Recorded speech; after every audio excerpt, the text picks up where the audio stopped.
A continuación vamos a hablar de la economía clásica. Y la economía clásica se refiere a un periodo en el tiempo en el cual surgieron los primeros grandes economistas. Pero antes de hablar de ellos, es importante entender el contexto en el cual escribieron. Y es por ello que los invito a repasar un poco lo que fue la Revolución Industrial, o también conocida como Primera Revolución Industrial. Esta fue el proceso de transformación económica, social y tecnológica que se inició en la segunda mitad del siglo XVIII, en el Reino de Gran Bretaña.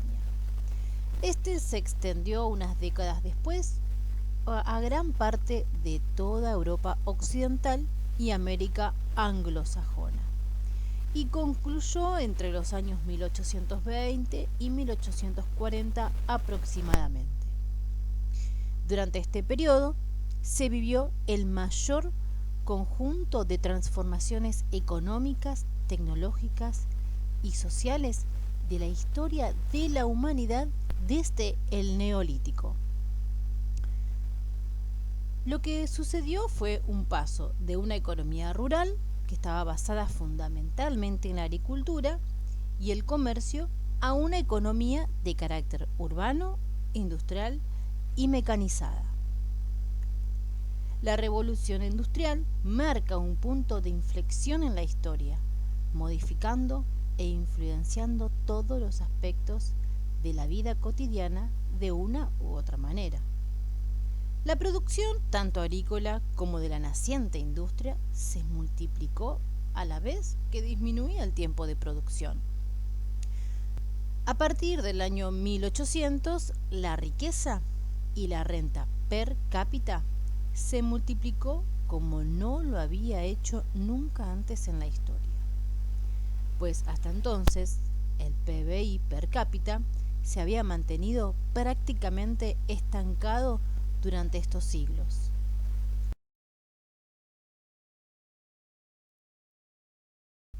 A partir del momento en el que se da la revolución industrial, se inició un proceso de transición que acabaría con siglos de una mano de obra basada en el trabajo manual y en el uso de la tracción animal, siendo estos sustituidos por máquinas para la fabricación industrial y para el transporte de mercancías y pasajeros.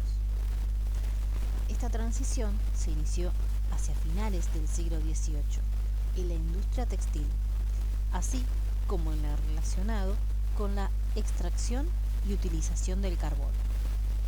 La expansión del comercio fue posible gracias al desarrollo de las comunicaciones, con la construcción de vías férreas, canales y carreteras. El paso de una economía fundamentalmente agrícola a una economía industrial influyó sobremanera en la población, que experimentó un rápido crecimiento, sobre todo en el ámbito urbano. La introducción de la máquina a vapor de James Watt, patentada en el año 1769, en las distintas industrias, fue el paso definitivo en el éxito de la revolución industrial, pues su uso significó un aumento espectacular en la capacidad de producción. Más tarde, el desarrollo de los barcos y de los ferrocarriles a vapor, así como el desarrollo en la segunda mitad del siglo XIX del motor de combustión interna y la energía eléctrica, supusieron un progreso tecnológico sin precedentes. Como consecuencia del desarrollo industrial, nacieron nuevos grupos o clases sociales, encabezados por el proletariado, que son los trabajadores industriales y campesinos pobres, y la burguesía, dueña de los medios de producción y poseedora de la mayor parte de la renta y el capital.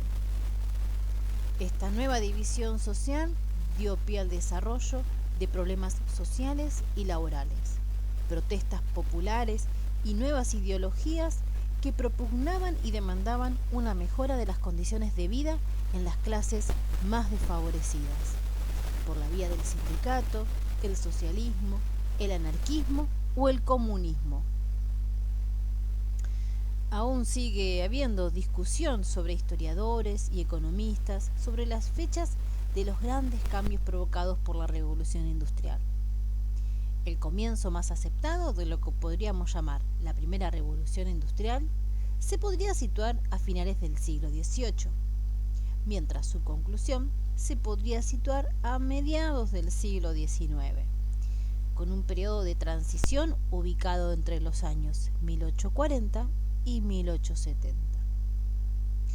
Por su parte, lo que podríamos llamar la segunda revolución industrial partiría desde mediados del siglo XIX a principios del siglo XX, destacando como fecha más aceptable la finalización de 1914, año del comienzo de la Primera Guerra Mundial.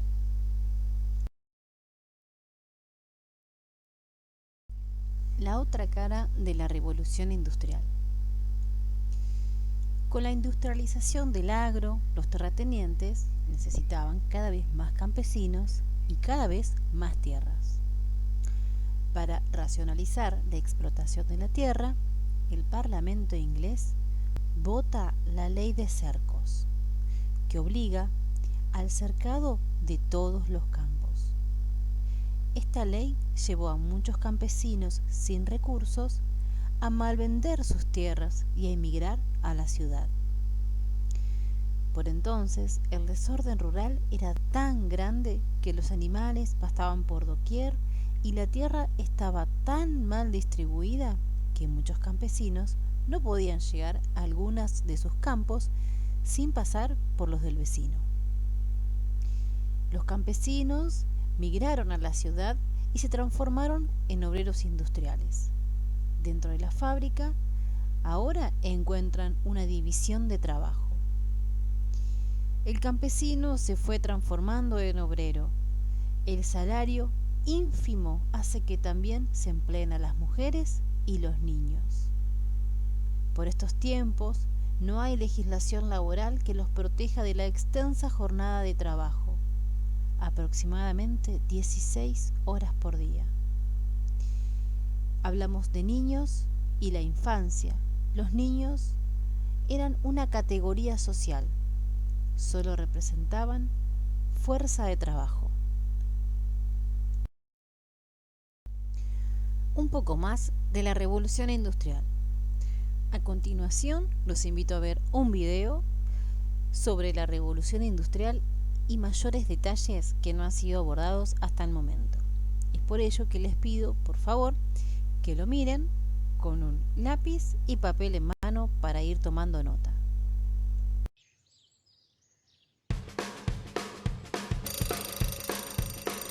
Pablo se levanta todos los días temprano por la mañana y sale a correr media hora para mantenerse en buen estado.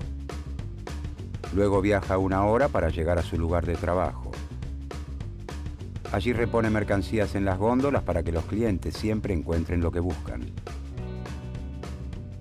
Esteban trabaja manejando un taxi. Como pasa muchas horas sentado, intenta comer alimentos sanos. Después de 12 bocinazos, 974 frenadas y 3.258 cambios de marcha, Esteban termina su jornada laboral. Por la noche estudia ingeniería y es compañero de Pablo. Durante los fines de semana, ambos se reúnen en un taller improvisado en un cuartito de la casa de Esteban. Allí deciden desarrollar su creatividad y poner manos a la obra para fabricar una modesta computadora hogareña. Durante varias jornadas ensamblan componentes, sueldan circuitos y ensayan conexiones. Un día, finalmente, conectan el artefacto a un televisor y ocurre el milagro. Pablo y Esteban logran desarrollar una innovadora versión de un lenguaje de computación. El éxito del emprendimiento cautiva a sus amigos y así logran levantar los primeros pedidos. Con el tiempo contactan a un vendedor de computadoras que confía en su empuje y les encarga una cantidad de artefactos que escapa a sus posibilidades. Los jóvenes se encuentran ante el primer gran dilema. ¿Cómo hacen Esteban y Pablo para progresar con los medios que cuentan?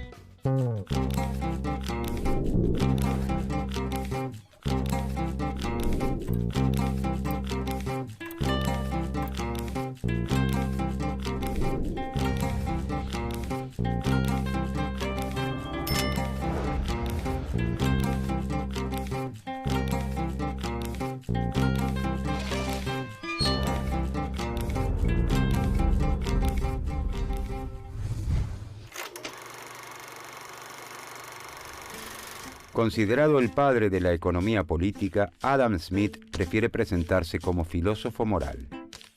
Nace en Kirkcaldy, un pequeño poblado de Escocia, en 1723. A los 36 años, gana cierto renombre con la publicación en 1759 de su obra sobre ética llamada Teoría de los Sentimientos Morales, donde enuncia que al ser humano no solo lo motiva el egoísmo, sino también una fuerza contraria y complementaria, un sentimiento a favor de los demás, que llama empatía.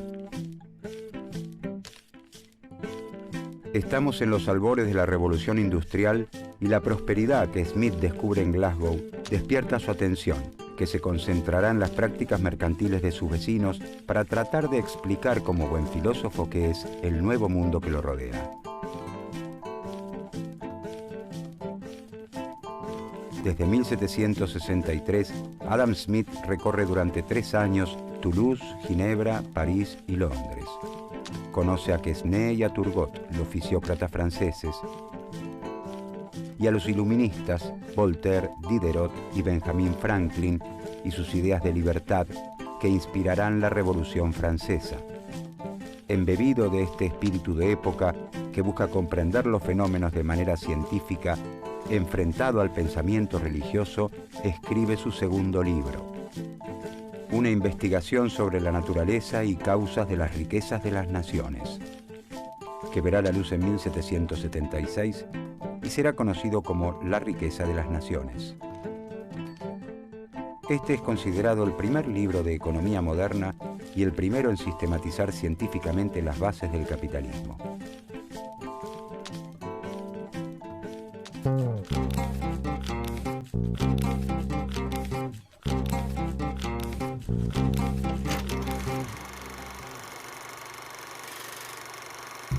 En el feudalismo, la compra-venta no es habitual.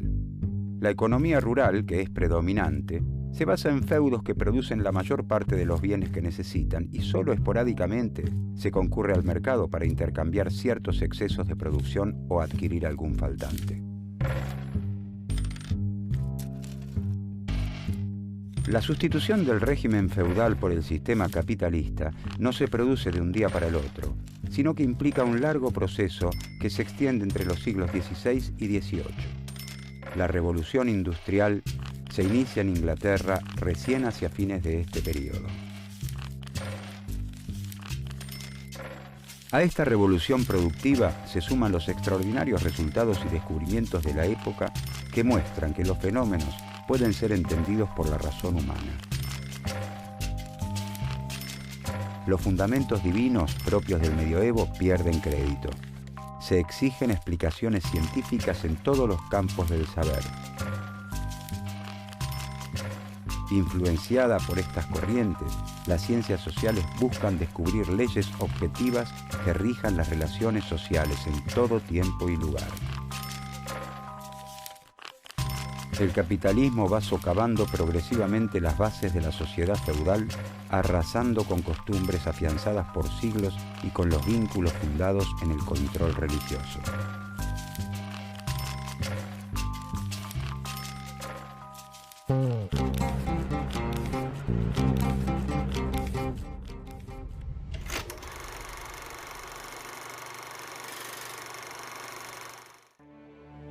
En ese entonces coexisten en Europa distintas formas de producción. Por un lado, los artesanos elaboran bienes en sus talleres. El ebanista, con sus máquinas, sus herramientas y sus maderas, fabrica todo tipo de muebles para que un comerciante los venda en los mercados. En este caso, los medios de producción siguen perteneciendo al trabajador. El mercader vende los muebles que fabrica el artesano ebanista. Gracias a los avances en la navegación, los comerciantes realizan viajes cada vez más largos a lugares remotos, lo que permite la venta de productos de mayor cuantía y, por lo tanto, el alza en las ventas y la ampliación de los mercados. El mercader recibe pedidos de otros mercados, donde se espera que se utilice una madera particular y que los muebles reciban un orlado determinado, con unas herramientas especiales que en Europa no se utilizan. Como la adquisición de esa materia prima y de las herramientas escapa ya al bolsillo del artesano, es el mercader quien las compra y pone a disposición del ebanista. Con el tiempo, cada artesano va trabajando en forma exclusiva con un mercader, quien le compra toda su producción y hasta le entrega las materias primas necesarias. La forma de producción distintiva de la época es la manufactura. El principal cambio está relacionado con la manera en que se organiza la producción. En lugar de trabajar en sus talleres, los artesanos se reúnen bajo un mismo techo a las órdenes de un nuevo actor, el capitalista industrial.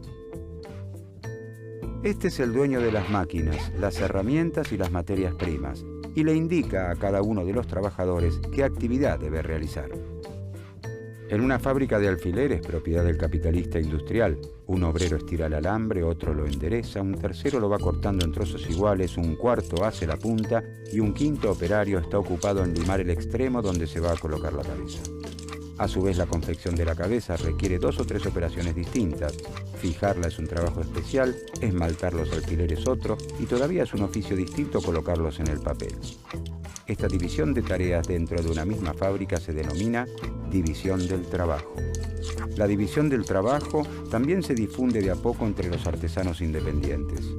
El carpintero que antes fabricaba muebles de todo tipo, ahora solo se dedica exclusivamente a las sillas. La manufactura transforma los roles de la sociedad conocida hasta entonces. El nuevo capitalista industrial ya no se encarga de la compra-venta de mercancías, sino de su producción. Es durante la fabricación que obtiene su ganancia. De hecho, no va al mercado. Esto lo hace el mercader, que vive de comprarle lo más barato posible al industrial y vender lo más caro que pueda en el mercado.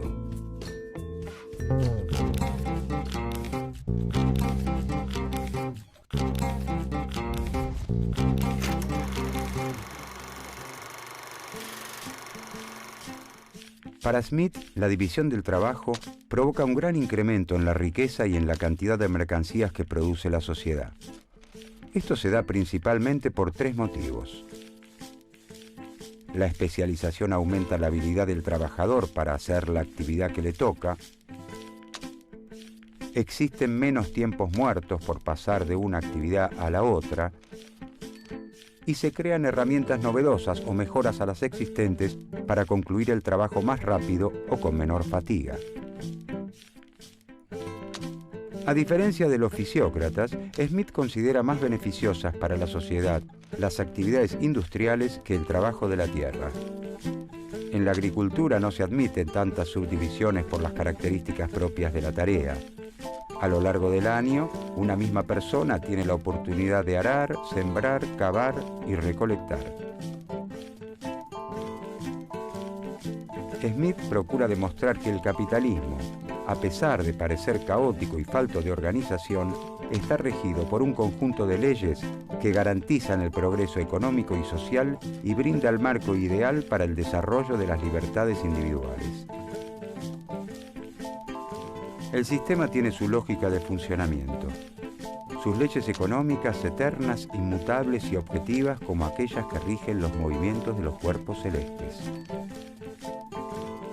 La división del trabajo habrá ayudado a Pablo y Esteban a encontrar la forma de cumplir con el pedido de computadoras.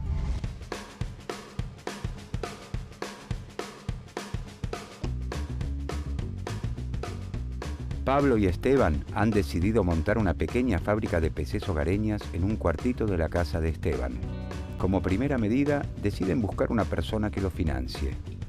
Rápidamente consiguen el apoyo económico de un tío de Pablo, que adelanta un capital para la compra de insumos. Luego logran entusiasmar a compañeros y amigos para que trabajen en el proyecto y de esta manera se puedan cumplir los plazos de entrega. La actividad en el cuartito se organiza por etapas. Pablo desarrolla un software más completo, Sebastián suelda componentes, Nicolás ensambla las carcasas, Esteban prueba los equipos y Jorge se encarga de embalarlos. Así logran finalizar a tiempo la tarea. Los equipos se venden como pan caliente y nuevos pedidos comienzan a llegarles. El cuartito comienza a quedarles demasiado chico. Deciden alquilar las oficinas de una vieja fábrica abandonada y la acondicionan a pulmón. Les es necesario también incorporar más trabajadores y organizarlos por departamentos. ¿Qué más pueden aprender Pablo y Esteban de las teorías de Adam Smith para implementar en su emprendimiento?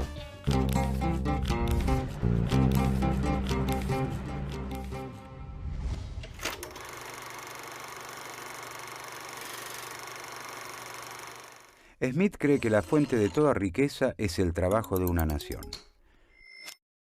Pero no todo trabajo crea valor, sino que existe un trabajo productivo y uno improductivo.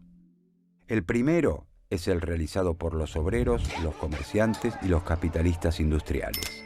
El segundo involucra al resto de las actividades: el soberano con todos los funcionarios que le sirven, todo el ejército y la marina, sacerdotes, abogados, médicos, hombres de letras, cómicos, bufones, músicos, cantantes y danzantes de ópera.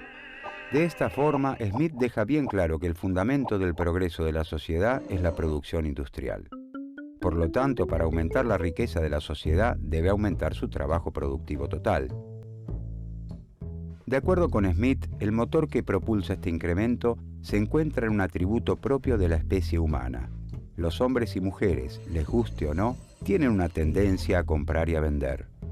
Es una característica del ser humano tan natural como beber, comer o copular.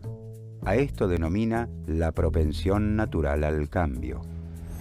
En este sentido, en 1776, cuando se publica La riqueza de las naciones, es imposible no preguntarse ¿por qué, si la compra-venta de mercancías es innata, no aparece con anterioridad? Smith explica que la propensión al intercambio propia de nuestra naturaleza no puede manifestarse con anterioridad porque el tamaño del mercado no es suficiente. Cuando el mercado es muy pequeño, los individuos temen dedicarse por entero a una actividad, ya que existe la posibilidad de que luego no logren cambiar el sobrante de sus mercancías por esas otras que no producen y necesitan. A la manifestación plena de la propensión al cambio han venido a colaborar los notables descubrimientos en los sistemas de transporte fluvial que permiten a los comerciantes realizar largos viajes y llegar a nuevos mercados. Ya con grandes mercados, las personas se animan a dedicarse por completo a la elaboración de un producto. Están seguros de que podrán obtener, a cambio de sus mercancías, los bienes que necesitan y no producen. El sistema capitalista, o la sociedad civilizada en palabras de Smith, es la expresión más acabada de la naturaleza humana. Permite que nuestro instinto al cambio se manifieste en plenitud. No es la benevolencia del carnicero, del cervecero o del panadero la que nos procura el alimento, sino la consideración de su propio interés. No invocamos sus sentimientos humanitarios, sino su egoísmo. Ni les hablamos de nuestras necesidades, sino de sus ventajas. Smith nos dice que cuando los individuos responden a esta propensión natural al intercambio buscando su propio bienestar y en un sistema de libertad natural, son conducidos por una mano invisible que, sin proponérselo, saberlo o desearlo, promueve el crecimiento de la riqueza de la sociedad como un todo.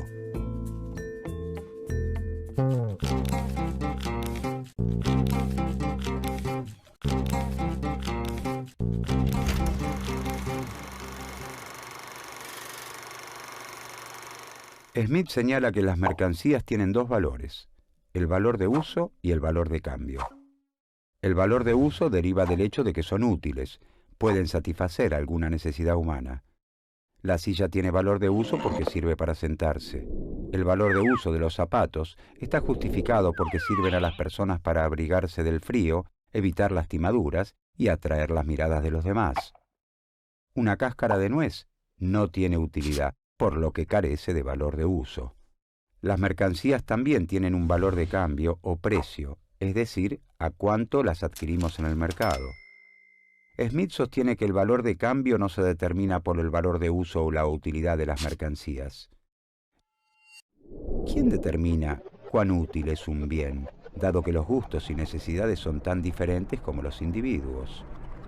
Si pudiéramos sopesarlo, diríamos que el valor de uso de un bife de chorizo es altísimo para un amante de la carne y nulo a la vista de un vegetariano. ¿De dónde surge entonces el precio? En la sociedad ruda y primitiva, es la cantidad de trabajo utilizada en la producción de las mercancías lo que rige el intercambio. Si para producir un par de zapatos se emplean 2 horas de trabajo y para terminar una silla se necesita solo una, entonces el zapatero exigirá al ebanista 2 sillas a cambio de un par de zapatos. Nos encontramos ante la ley del valor trabajo. En la sociedad capitalista, con el desconocimiento sobre los tiempos necesarios para la producción de los bienes fabricados por otros y la participación de los capitalistas y terratenientes, Smith considera que la ley del valor trabajo deja de operar. Abandona el camino recorrido hasta entonces y asegura que el precio ya no está determinado por el trabajo incorporado. En uno de sus aportes más importantes y originales, Smith enuncia las diferentes clases sociales que componen la sociedad moderna: los trabajadores, los capitalistas y los terratenientes. Cada clase es dueña de los 3 factores necesarios para la producción. El trabajador es dueño de la fuerza del trabajo y recibe como retribución un salario. El capitalista es dueño del capital y a cambio recibe un beneficio. Y finalmente el terrateniente, como dueño de una porción de tierra, recibe un ingreso generado por quienes la trabajan. Smith desarrolla entonces la teoría de los costos de producción y dice que el precio de una mercadería surge de sumar el salario, la ganancia y la renta que se paga a quienes están involucrados en el proceso productivo.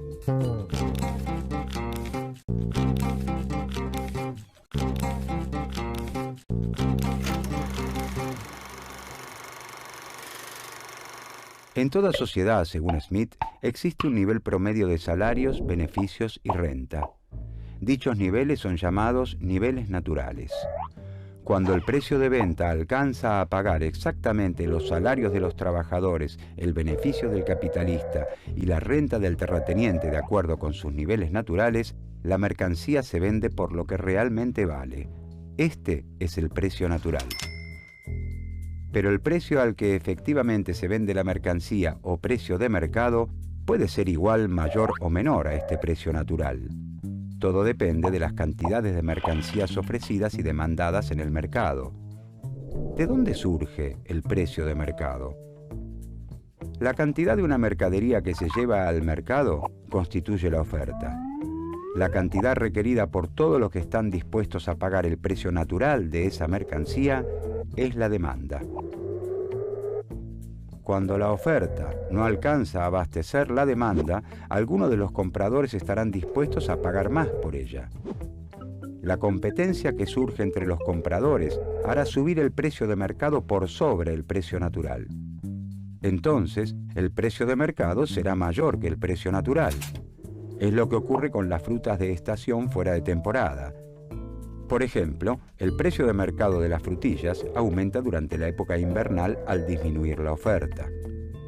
Cuando la cantidad de una mercancía que se lleva al mercado excede la demanda requerida por los compradores, no es posible vender todas las mercancías al precio natural y la competencia entre los vendedores, que dependerá del apuro por desprenderse de sus mercancías, hará bajar el precio de mercado por debajo del natural.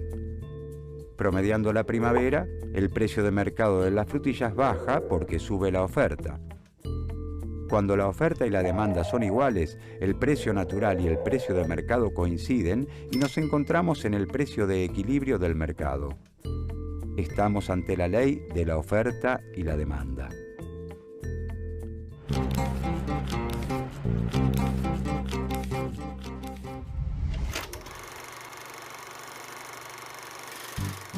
Smith reconoce que las consecuencias de la división del trabajo sobre el desarrollo intelectual y espiritual de los trabajadores son desastrosas. Como ellos realizan pocas actividades sencillas, su tarea es muy monótona. Esto entorpece al trabajador y lo incapacita para realizar otras actividades. Smith admite también que los capitalistas y trabajadores tienen intereses contrapuestos, por lo que existe posibilidad de conflicto.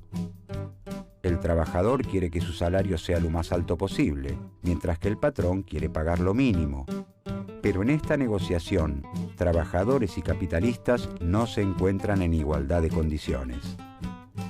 Smith reconoce el poder de acuerdo con el que cuentan los capitalistas para mantener los salarios bajos y nota que el derecho protege a la clase burguesa. Además, el hecho de no contar con las máquinas y herramientas necesarias para producir coloca a los trabajadores en una situación de dependencia con respecto al capitalista. Sin embargo, Smith defiende el sistema capitalista y lo cree necesario para el progreso de la sociedad.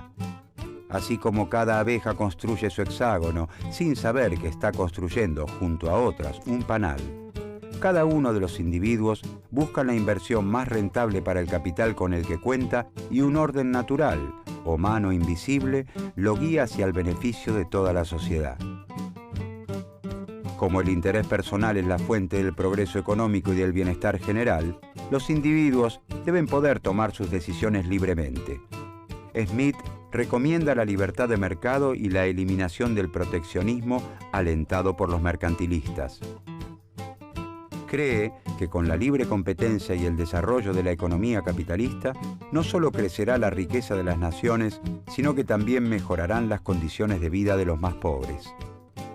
Por su parte, el gobierno debe garantizar la defensa contra agresiones extranjeras, la justicia, las obras e instituciones públicas y la protección de la propiedad privada.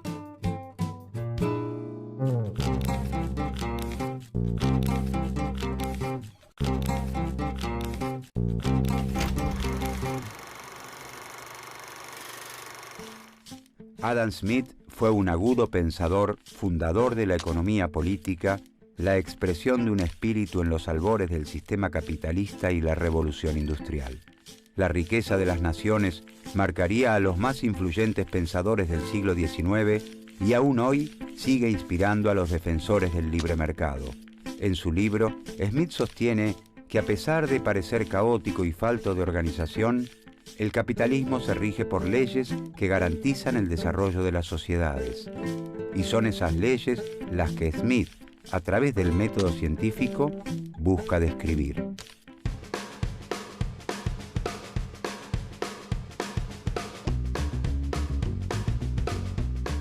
La industria de la PC hogareña prospera en todo el mundo y el emprendimiento de Pablo y Esteban crece a pasos agigantados. Los beneficios de la actividad son casi en su totalidad reinvertidos en la fábrica, de manera tal que en pocos años les es posible la compra de la vieja planta fabril, tecnificarla y contratar mayor y mejor mano de obra. El pueblo también se beneficia con el emprendimiento. Crecen las industrias alrededor de la fábrica y con ellas la cantidad de habitantes. El gobierno colabora con las obras de infraestructura, construye caminos, escuelas y hospitales. Una mano invisible parece también acompañar ese crecimiento y el bienestar se extiende a toda la sociedad.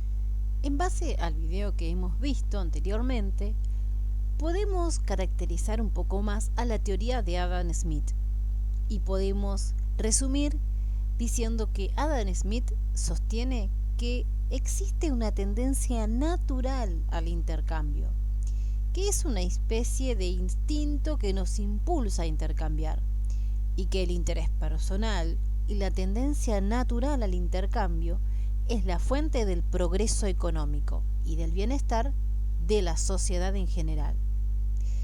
Los individuos deben poder tomar las decisiones libremente. Esta es una cuestión fundamental para su teoría. en donde la búsqueda privada del interés propio daría lugar, como a través de una mano invisible, al bienestar de todos. Adam Smith afirma que el capitalismo es la expresión más acabada de la naturaleza humana.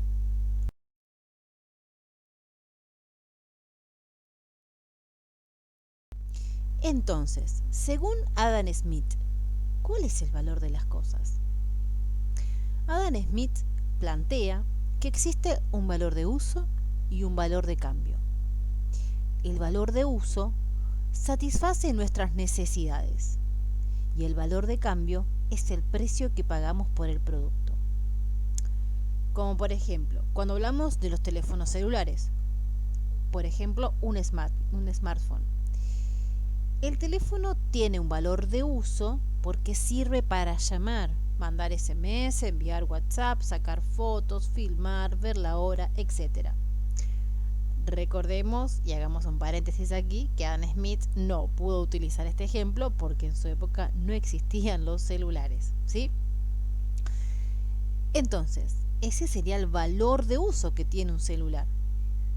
Y el valor de cambio es aquello que nosotros pagamos para poder obtenerlo. Las clases sociales para Adam Smith. Adam Smith plantea que existen 3 tipos de clases sociales. El trabajador, que va a ser dueño de su fuerza de trabajo y que una vez que ofrece su fuerza de trabajo para otro, a cambio de ello va a recibir un salario. El capitalista, que va a ser dueño del capital, del dinero, cuando lo pone en circulación o lo pone en un proyecto, a cambio de ello va a recibir un beneficio. Los terratenientes, que son los dueños de la tierra y una vez que lo ponen en alquiler reciben una renta. A ver, entonces, ¿cómo es que surge el precio de los productos entre estas 3 clases sociales?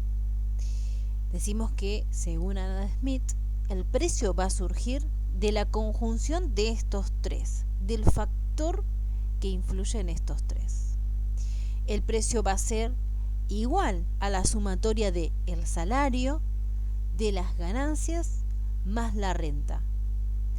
Ello daría por finalizado un precio de equilibrio.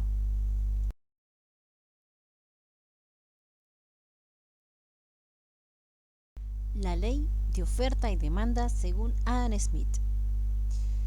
Adam Smith plantea que existen 2 tipos de precio.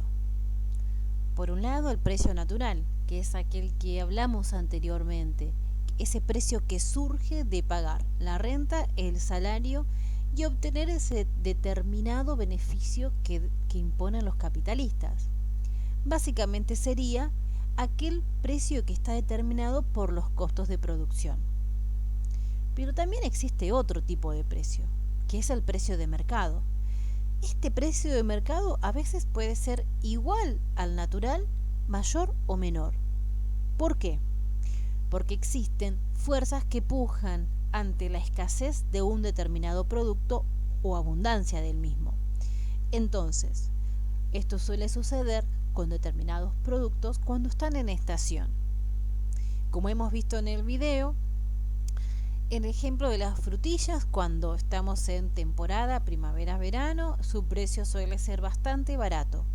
Pero si nosotros lo queremos consumir en invierno, cuando no es la temporada, su costo es mucho más alto, ¿sí? Entonces, esa escasez repercute en el precio.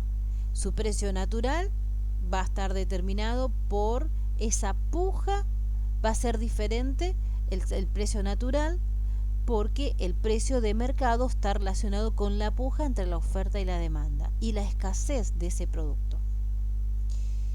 En el caso, de la oferta va a ser la cantidad de una mercancía que se lleva al mercado, la cantidad de frutillas que los productores llevan al mercado central. La demanda, vamos a hacer la cantidad de personas que estamos dispuestas a comprar esas frutillas a un determinado precio. Cuando la oferta no alcanza a satisfacer las demandas, algunos compradores están dispuestos a pagar más. Entonces, esta competencia entre compradores hace subir el precio natural. Recuerden siempre el ejemplo de las frutillas y eso los va a ayudar un montón a comprender la diferencia entre el precio natural y el precio de mercado.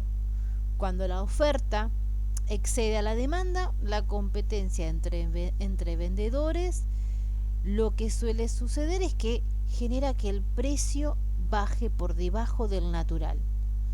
¿Sí? Cuando existe mucha competencia, muchos productores, todos van a querer vendernos. Y nosotros, al haber tantos productores, no vamos a saber o no vamos a tener determinado bien a quién le vamos a comprar.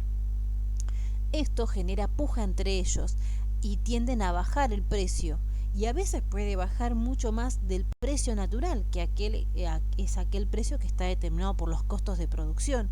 Y empiezan a disminuir su margen de ganancia. ¿Para qué? Para obtener la venta. Analicemos el rol del Estado según Adam Smith. Para Adam Smith, el Estado no tiene que intervenir en la economía y esta debe delimitarse exclusivamente a, en primer término, garantizar la defensa contra las agresiones extranjeras. Y aquí hago un parate porque me parece muy importante entender el contexto en el cual escribe Adam Smith. Recordemos que al iniciar esta clase se les mostró el contexto de la economía clásica, que es un contexto de revolución industrial, un periodo que está atravesado por muchísimos cambios, pero también existían muchas guerras. Estamos hablando del siglo XVIII, ¿sí? Es un periodo de muchas transiciones, de muchas guerras. Entonces, para Adam Smith, ello lo marcó. Y por eso pone en primer término que el Estado tiene que garantizar la defensa de su país contra las agresiones extranjeras. En segundo término, dice que el Estado tiene que dedicarse a garantizar la justicia para todos sus habitantes. En tercer postulado, plantea que tiene que dedicarse a construir obras e instituciones públicas. En cuarto lugar, plantea la protección de la propiedad privada. Y en quinto lugar y por último, plantea que hay que dejar libre a la oferta y demanda, puesto que existe una mano invisible que guiará al bienestar de todos, en la búsqueda individual de beneficio.